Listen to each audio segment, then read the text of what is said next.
Sedangkan Dumfries waktu itu memang mainnya masih eok banget, tapi potensi dia ada.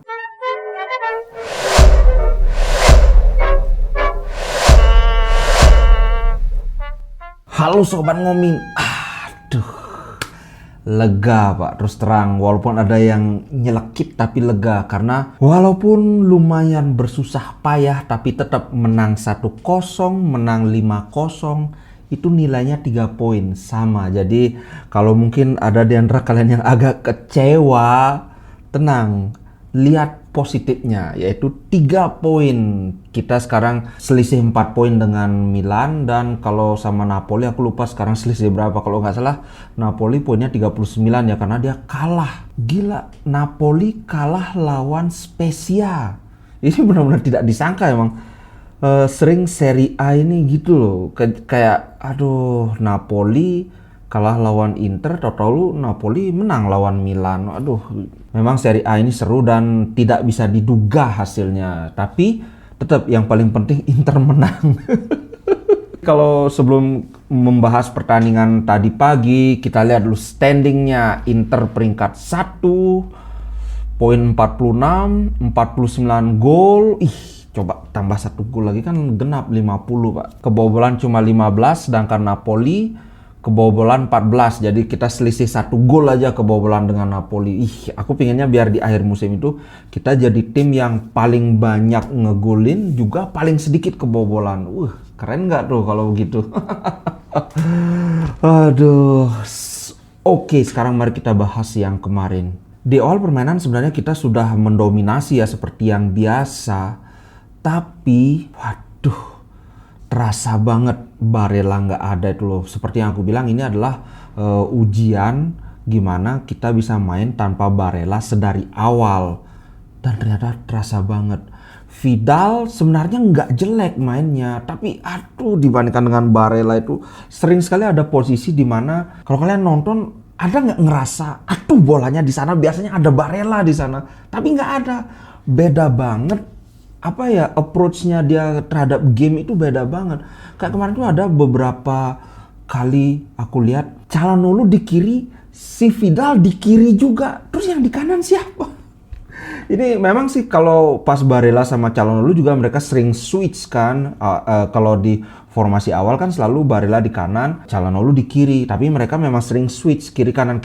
Dan mereka itu sudah saling paham. Tapi ini sama Vidal kayak, loh di kiri ini kok dua-duanya di kiri, di dekat pojok banget. Untung lawannya Torino kan. Coba kalau lawannya sekelas misalnya MU yang punya pemain seperti Pogba yang visinya itu kalau bola dibuang ke kanan terus ada yang jaga di sana, kita bisa ngapain? Gila bener ini Barella aduh, ini PR untuk Inzaghi. Karena sekarang ini menurutku di lapangan tengah itu ada 2 yang benar-benar tidak bisa tergantikan, Brozovic dan Barella. Kalau Calhanoglu, kita belum ngelihat gimana lapangan tengah kita tanpa Calhanoglu, tapi so far kita baik-baik saja gitu loh. Cuma nanti kita lihat nih kalau misalnya Calhanoglu yang absen bakalan gimana nih. Karena sekarang serangan Inter memang lebih banyak didominasi motornya itu si Calhanoglu. Ini untung Brozovic masih main. Bayangkan kalau misalnya Barella dan Brozovic samaan tidak main. Waduh, bisa pusing 7 keliling ini Inzaghi. Nah, yang mau aku soroti, dari awal kan Inzaghi sudah memperingatkan bahwa Torino is a very physical team. Artinya tim yang sangat mengandalkan fisik. Dan mereka terbukti selama 90 menit pressingnya nggak kendor-kendor. Ini beda dengan kalau kalian ingat waktu kita lawan Fiorentina, Brozo dipres ketat, semua pemain kita dipres, tapi begitu masuk babak kedua baru menit ke-10 sudah jeblok Fiorentina. Sedangkan Torino tadi pagi itu 90 menit kita dipressing terus. Apalagi di babak kedua itu kelihatan pemain kita mulai kelelahan, sudah mulai mentok. Akhirnya mungkin ini karena terpaksa atau mungkin juga memang instruksinya dari Inzaghi, akhirnya kita lebih memilih untuk mundur, istilahnya lebih ke low block defending, bermain di area yang lebih dalam, kita bertahan. Untungnya ya tidak ada peluang yang berarti. Oh, ada satu yang diselamatkan oleh Handanovic. Gila, ini Handanovic sekarang mulai stabil lagi penampilannya. Ini bahaya nih Onana. Dia masuk belum tentu langsung jadi pemain inti. Karena memang di awal musim kan kita tahu sendiri gimana EO sekali si Handanovic naik turun. Tapi sekarang sudah 7 kemenangan beruntun, sudah 6 kali clean sheet kalau nggak salah. 6 atau 5 kayaknya 6. Gila bener ini tim pertahanan kita. Trio BDS ditambah Handanovic numero uno. Ini aku ada catat beberapa statistik yang menarik. Zeko so far dia sudah 3 assist 8 gol. Berarti dia sudah terlibat secara langsung di 11 gol, baik melalui assist ataupun mencetak gol. Sedangkan Lautaro 11 gol. Kalau nggak salah Lautaro Martinez ada 1 assist ya, 1 assist atau 2, aku lupa. Kemudian Dumfries, gila guys. Ingat nggak aku dulu bilang bahwa sekarang ini, waktu itu Darmian mainnya lebih bagus dari Dumfries memang. Tapi Darmian itu sudah mentok. Artinya dia itu sudah sudah agak lewat masa keemasannya. Jadi dia tidak akan bisa lebih bagus dari yang sekarang ini. Sedangkan Dumfries waktu itu memang mainnya masih eok banget, tapi potensi dia ada. Karena kalau kalian lihat gimana permainan Dumfries di timnas Belanda itu, wah gokil banget. Makanya sampai dia dijuluki The Flying Dutchman. Dan terbukti sekarang Pak, Dumfries itu jangan salah, dia mencetak 3 gol, 2 assist, berarti dia terlibat di 5 gol Inter Milan. Ini kalau dibandingkan dengan Perisic, dia 4 gol 1 assist.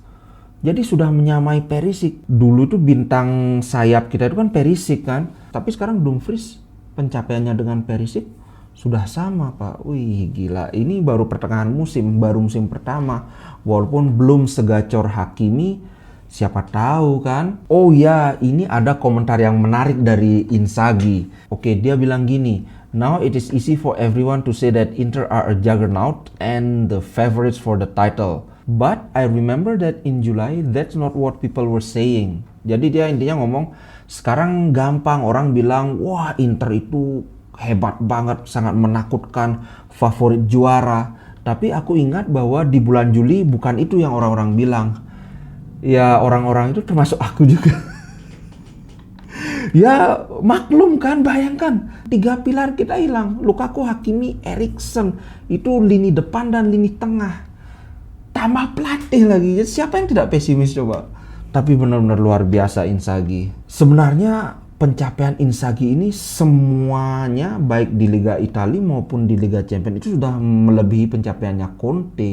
Jadi this is already beyond expectation gitu loh. Ini ada berita menarik dari Sempre Inter. Oh ya, ini Bastoni. Dia bilang gini, Simone Inzaghi has made us unpredictable. Simone Inzaghi membuat kita menjadi tidak bisa diprediksi. What feature of Inter's play that remained visible throughout the match was the aggressive positioning of Bastoni, who looked to be proactive and to initiate attacks. Jadi fitur dari permainan Inter seperti biasa dan masih terlihat itu adalah positioning yang sangat agresif dari Bastoni yang sangat sering menginisiasi serangan. Jadi dia komentar lagi, "I'm a defender. We haven't conceded a goal for many days after a rough start. We worked on it a lot and we are defending very well." Saya adalah seorang pemain bertahan. Kami tidak banyak kebobolan sejak di awal yang buruk. Memang kami berlatih sangat banyak dalam hal itu, maksudnya dalam pertahanan, dan saat ini kami bertahan dengan sangat baik. Bener banget pertahanan kita. Kalau dihitung sejak lawan Milan, kayaknya kita yang paling sedikit kebobolan. Coba nanti aku bandingin dengan Napoli ya. Kayaknya kita yang paling sedikit kebobolan sejak lawan Milan loh ya. Karena aku ingat banget pertandingan lawan Milan tuh kayak titik balik ini permainan Inter secara organisasi tim ya. Walaupun memang dari sebelumnya kita menang-menang aja. Ingat nggak di awal musim itu kan pertahanan kita rapuh banget. Ini ada juga komentar dari pelatih Torino si Ivan Juric. Ivan Juric ini emang pelatih bagus sih menurutku, karena Torino itu terus terang aja dari segi materi pemain jauh sekali dari Inter. Walaupun kita tanpa Barella, tapi Vidal ayo, mana ada pemain Torino yang lebih bagus dari Vidal? Itu contoh aja, maksudnya dengan materi pemain yang pas-pasan itu dia bisa merepotkan Inter. Untuk Inter dia berkomentar, "They've impressed me a lot in the past few games. Today, however, I thought that the guys did well to make them look less strong than they do when you watch them on television." Jadi intinya Inter sangat mengesankan saya dalam beberapa pertandingan terakhir.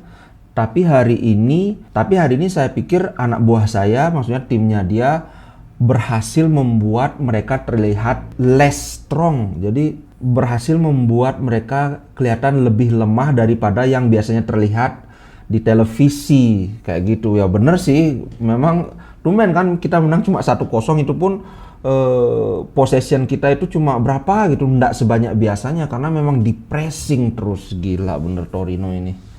Ini aku mau bacain juga player rating. Nah, ini aku suka nih kalau rating player.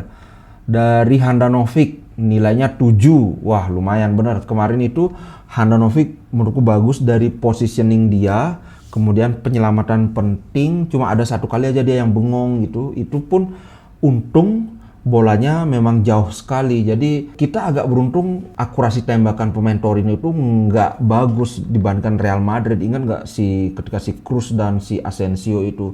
Nah ini juga gitu, bengong dia Handanovic, tapi untungnya bola udah jauh. Kemudian Skriniar 7 juga nilainya. Another usual top class performance from Skriniar Pak. Kemudian Stefan De Vrij dapat 6,5. Bastoni 7. Bastoni ini impresif sekali dalam fase menyerang dan bertahan. Hampir semua duel 1 lawan 1 dia menangin loh. Gila. Kalau dari sisi bertahan mungkin Skriniar lebih bagus lagi sedikit ya dibandingkan Bastoni. Tapi kalau dari segi menyerangnya, wih gila, Bastoni ini mantap banget. Kemudian Denzel Dumfries 7. Jadi ini komentarnya gini, Inter kebanyakan menyerang dari sisi kiri karena di kiri ada Perisic, ada juga si Calhanoglu kan.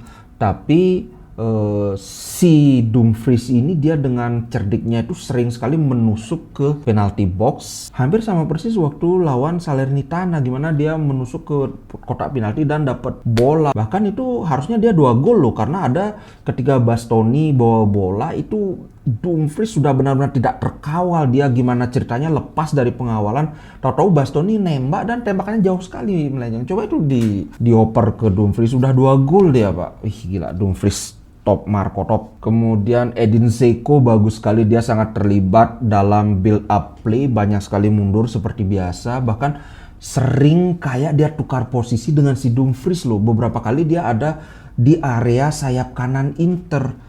Gila bener, Dzeko ini sudah kayak false number 9 bener.